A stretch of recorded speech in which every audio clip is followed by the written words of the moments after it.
Assalamualaikum warahmatullahi wabarakatuh. Perkenalkan, nama saya Toto Taufik, Sarjana Pendidikan Islam.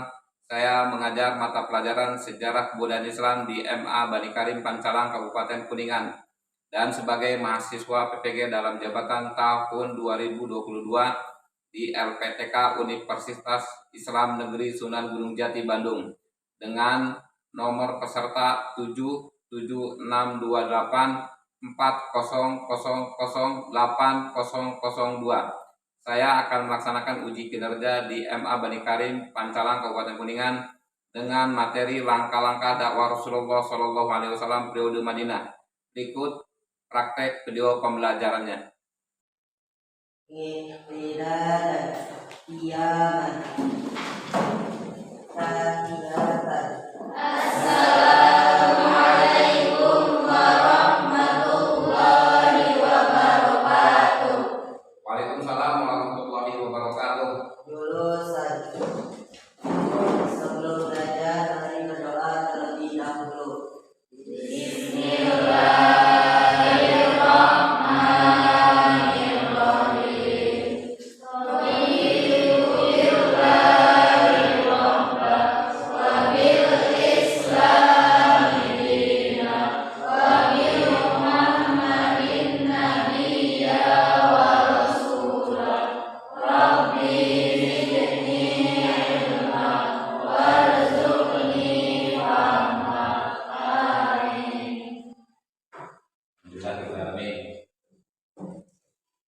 Assalamualaikum warahmatullahi wabarakatuh. Waalaikumsalam warahmatullahi wabarakatuh.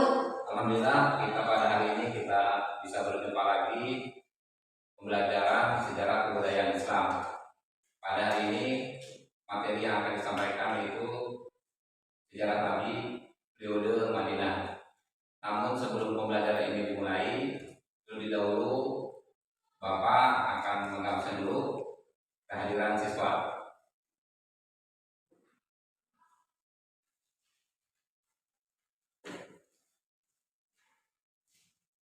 Ahmad Najibullah, Ahmad Bani Aryan, Dimas Jalaluddin, Ega,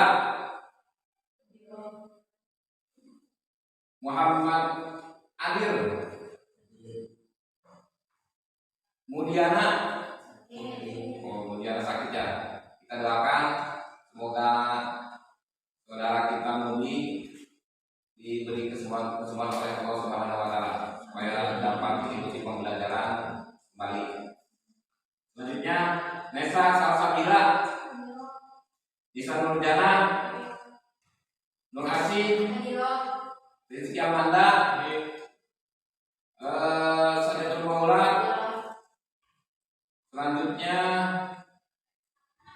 Wilwa Tikta. Selanjutnya Krisnawati. Itulah ya, alhamdulillah pada kesempatan ini yang tidak hadir yaitu saudara Budi. Mari kita doakan kembali supaya cepat sembuh, supaya pada hari selanjutnya bisa mengikuti pembelajaran di sekolah kita. Pada hari ini kita akan belajar sejarah Nabi periode Madinah. Nah, namun sebelum kita memulai pembelajaran sejarah Nabi periode Madinah, Bapak akan menanyakan pembelajaran materi minggu yang telah diajarkan, yaitu minggu kemarin. Lebih dahulu Bapak akan bertanya dulu kepada kalian apa yang melatar belakangi sejarah hijrahnya Rasulullah ke Madinah. Siapa yang bisa menjawab? Silakan. Ya, silakan Aas. Perjuangan Rasulullah SAW dalam menyebarkan agama secara tantangan mendapatkan perlawanan keras dari Quraisy. Kejaman dan kaum Quraisy juga dirasakan oleh Nabi, yaitu Nabi Muhammad yang disiksa dan dipaksa untuk berislam. Oleh karena itu, Nabi Muhammad tidak Ya, intinya jadi belakangi Nabi Muhammad hijrah ke Madinah itu karena sejak awal Nabi Muhammad SAW hijrah di Mekah mendapat ancaman, tantangan atau siksaan kepada para pengikutnya yang begitu kejam. Akhirnya Rasulullah SAW itu menyuruh para sahabatnya untuk melaksanakan hijrah. Lalu pertanyaan yang kedua, apa strategi dakwah Nabi Muhammad SAW ketika periode Mekah? Silakan, ada yang bisa mencoba menjawabnya? Silakan, bisa. Strategi dakwah yang dilakukan pada Mekah ada dua. Yang pertama, dakwah secara sembunyi. Dakwah ini yang melalui keluarga, sahabat yang dilakukan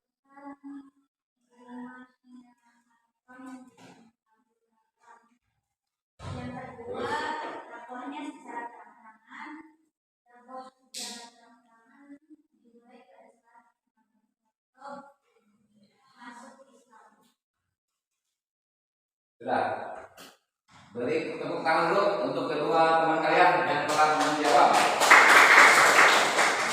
Nah, jadi apa yang disampaikan oleh saudari kita itu bisa bahwa salah satu langkah Rasulullah atau strategi dakwah Rasulullah ketika di Madinah yaitu ada dua.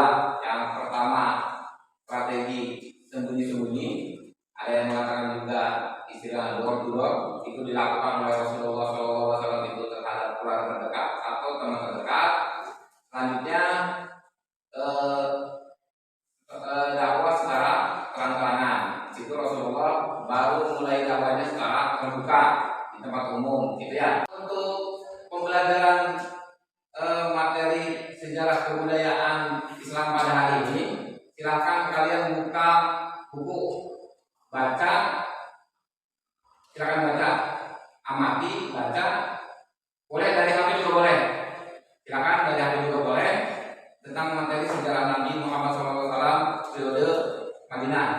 Silakan. Nanti kalau ada yang temuan-temuan atau permasalahan atau yang ingin dipertanyakan, nanti silakan kalian kemukakan. Silakan.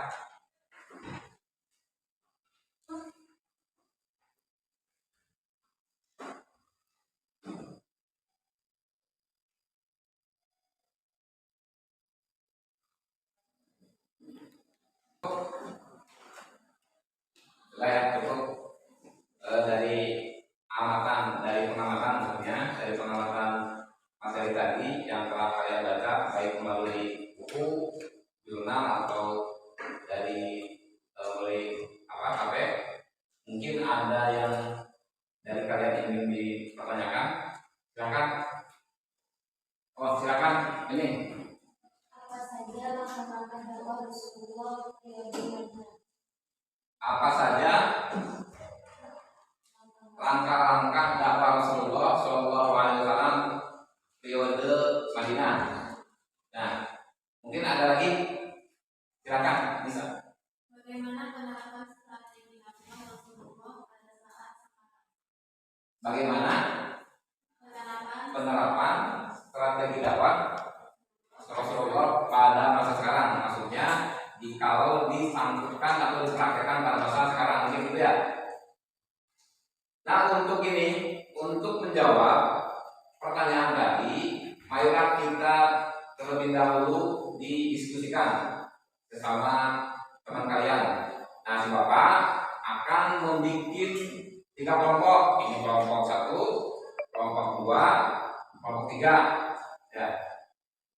Silakan kalian membuat kelompok. Pindah tempatnya. Silakan.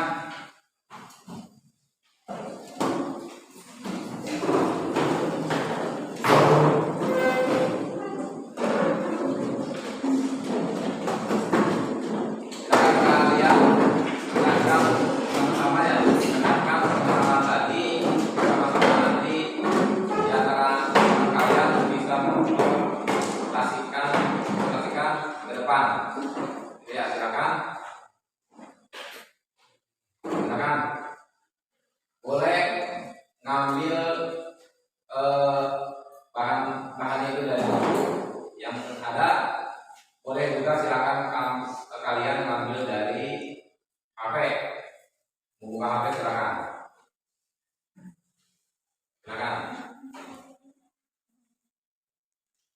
lakukan dengan cara serius.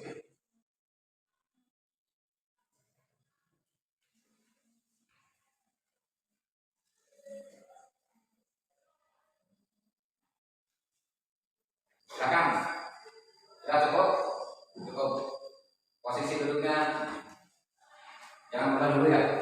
Jadi posisi duduknya. Silakan dipresentasikan. Dimulai dari kelompok 1 atau 2 atau 3. Saya dulu aja lah. Dari kelompok 1 dulu. Siapa?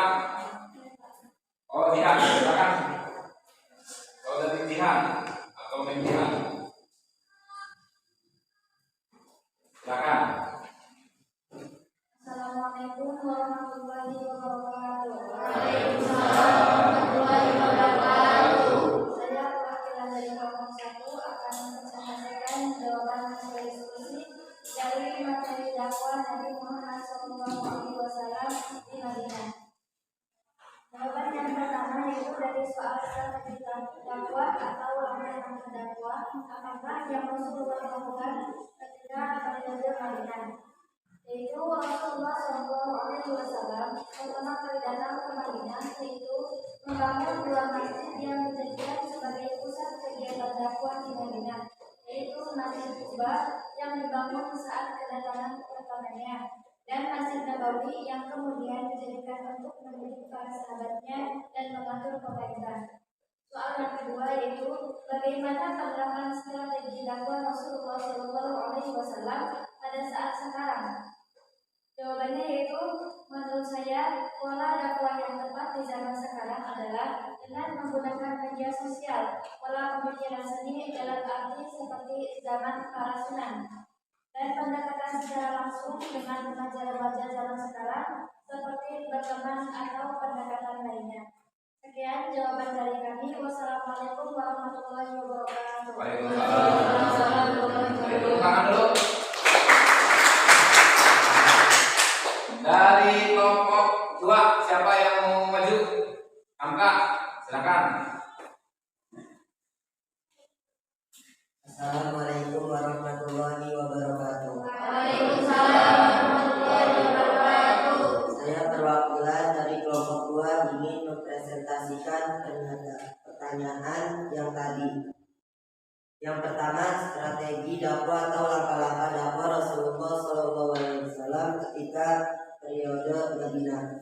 Rasulullah SAW membangun 2 masjid yang dijadikan sebagai pusat kegiatan dakwah di Madinah, yaitu Masjid Quba yang dibangun saat kedatangan pertamanya dan Masjid Nabawi yang kemudian dijadikan untuk mendidik para sahabatnya dan mengatur pemerintahan. Yang kedua, bagaimana penerapan strategi dakwah Rasulullah SAW pada saat sekarang.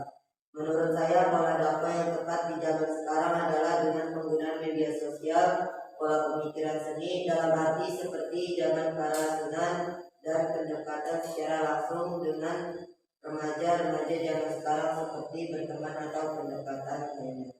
Mungkin segitu aja yang saya jelaskan. Wassalamualaikum warahmatullahi wabarakatuh. Waalaikumsalam warahmatullahi wabarakatuh. Terima kasih. Tepuk tangan dulu untuk saudara Hamka dan kelompok 2. Dari kelompok 3 siapa?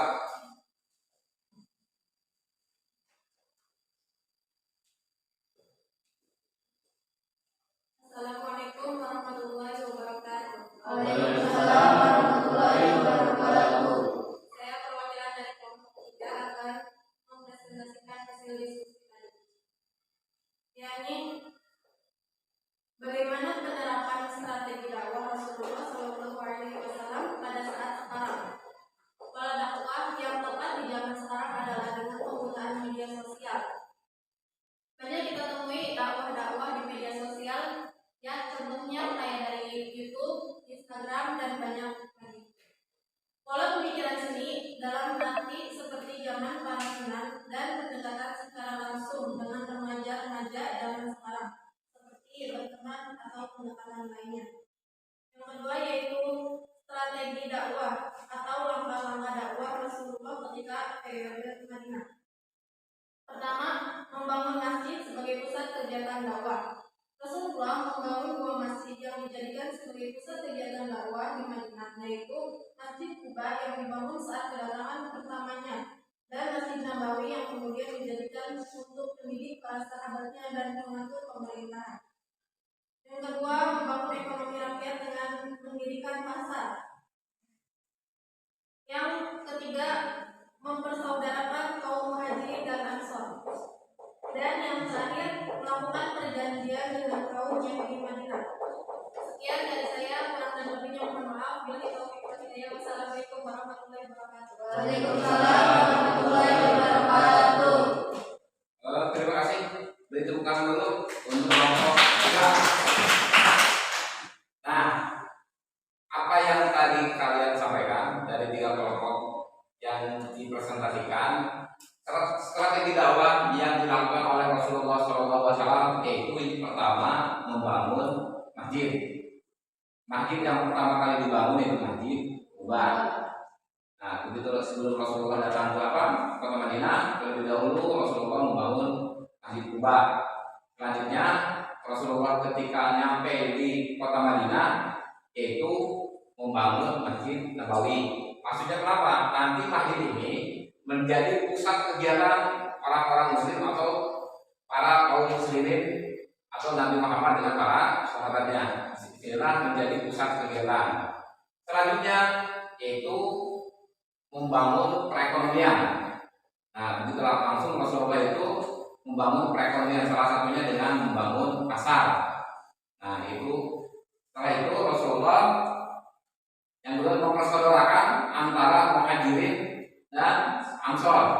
Jadi ketika orang-orang muhajirin itu pindah ke kota Madinah, orang-orang muhajirin itu meninggalkan apa, tidak membawa harta yang dapat dibawa, gitu ya.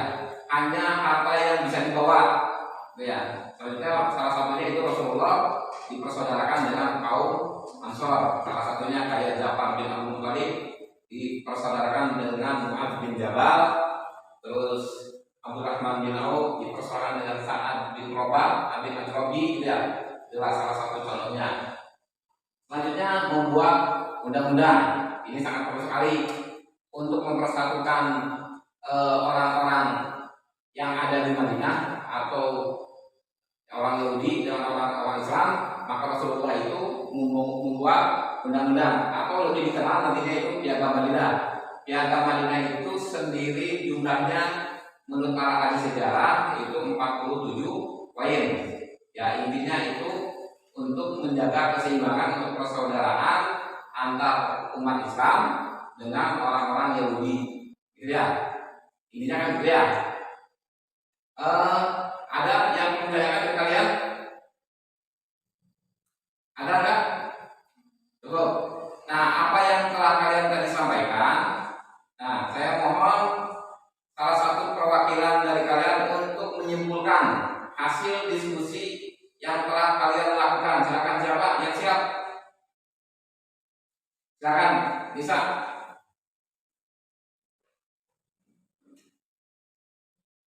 Banyak yang bisa kita pelajari dari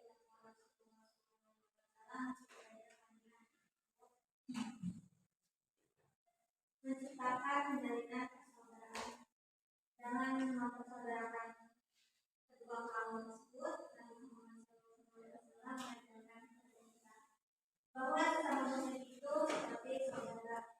Seperti dalam hadis Nabi Muhammad SAW bersabda, seorang muslim itu adalah saudara muslim lainnya. Dia tidak boleh menzalimi dan menghinakannya. Barang siapa yang membantu pertemuan saudaranya, maka Allah akan memenuhi keperluannya. Barang siapa yang melapangkan satu kesusahan seorang muslim, maka Allah akan melapangkan satu kesusahan di antara kesusahan di hari kiamat nanti. Dan barang siapa yang menutup aib seorang muslim, maka Allah akan menutupi aibnya pada hadis riwayat Muslim. Yang kedua, toleransi antar umat beragama. Suatu organisasi politik seperti partai politik dapat memberikan peluang besar bagi anggota-anggotanya. Dalam hal ini, organisasi politik menjadi salah satu saluran pembuktian kemampuan diri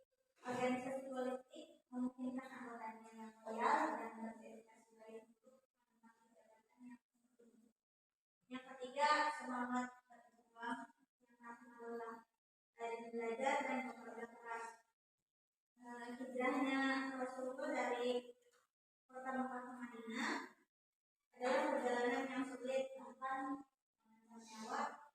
Itu menunjukkan bahwa Rasulullah SAW adalah sosok yang hidupnya dipenuhi dengan semangat juang. Sudah? Ya. Terima kasih kepada Nisa. Intinya yang tadi disampaikan oleh Nisa bahwa ada beberapa poin yang kita dapat pelajari dari perjuangan Rasulullah. Dari langkah yang awal itu mempersaudarakan antar umat Islam, yang kedua langkahnya itu toleransi, yang ketiga apa? Semangat berjuang. Itulah apa yang mudah-mudahan bisa kita terapkan pada masa sekarang. Mudah-mudahan kita bisa mempelajari apa yang telah Rasulullah lakukan, karena Rasulullah sendiri itu penuh dengan keteladanan. Ya, apakah ada yang masih ingin tanyakan? Silakan. Apa? Tidak ada. Mungkin pembelajaran pada hari ini, kalau kalian tidak ada yang ditanyakan, cukupkan sekian. Namun sebelumnya kita Bapak akan ngasih soal ini cukup dikerjakan di rumah, karena soal ini melalui Google Form, gitu ya. Nanti kalian kerjakan di rumah, nanti mudah-mudahan kalian bisa menjawabnya. Nah, untuk pembelajaran hari ini cukupkan sekian saja. Mudah-mudahan kita berada dalam lindungan Allah Subhanahu wa taala, dan pembelajaran hari ini mudah-mudahan kita ada manfaatnya dan memberikan ilmu dan mendapat ilmu yang bermanfaat, dan yang intinya kita itu bisa meneladani langkah-langkah Rasulullah SAW yang telah dilakukan ketika dakwah Nabi di Madinah. Ya, dengan silakan angkat. Betul dulu, pimpin. Sebelum pulang